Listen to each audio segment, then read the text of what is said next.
আসসালামু আলাইকুম রহমতুল্লাহি ওবরাকাতুহ। ইন্নাল হামদুলিল্লাহ ওয়াসসালাতু ওয়াসসালামু আলা মান লা নাবিয়্যা বা'দা আম্মা বা'দ।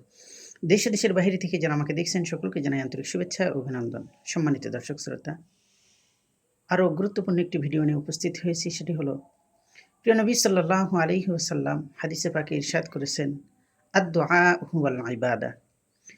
অর্থ হলো দোয়াই ইবাদত। আমরা অনেক সময় নামাজ পড়ি, নামাজের পরে দোয়া করি না।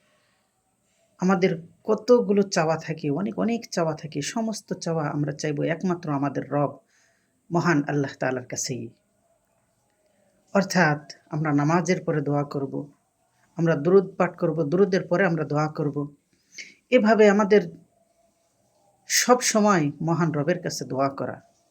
এজন্যই আল্লাহ রাব্বুল আলামিন প্রিয় নবী সাল্লাল্লাহু আলাইহি ওয়াসাল্লামের মাধ্যমে আমাদেরকে শিখিয়ে দিলেন যে আমরা সব সময় মহান রবের কাছে আমরা চাইব এবং বেশি বেশি করে দোয়া করব।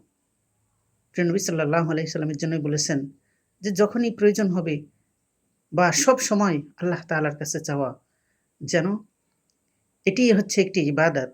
অর্থাৎ আল্লাহ তাআলার কাছে চাইবো, আল্লাহ তাআলার গুণগান গাইব, এটিই ইবাদত। এজন্য দোয়া ইবাদত, আদ-দুআ হুয়াল ইবাদা। আমরা মহান রবের কাছে বেশি বেশি করে আমরা চাইব। আল্লাহ রাব্বুল আলামিন আমাদেরকে আল্লাহ তাআলার হুকুম, প্রিয় নবী সাল্লাল্লাহু আলাইহি ওয়াসাল্লাম যে পদ্ধতি বা তরিকা অনুযায়ী আমাদেরকে শিক্ষা দিয়েছেন, সে পদ্ধতি অনুসারে আমরা আমাদের জীবনটাকে সাজাতে পারি। আল্লাহ রাব্বুল আলামিন আমাদের সে তৌফিক দান করুন। আমিন। আসসালামু আলাইকুম ওয়া রাহমাতুল্লাহি ওয়া বারাকাতুহু।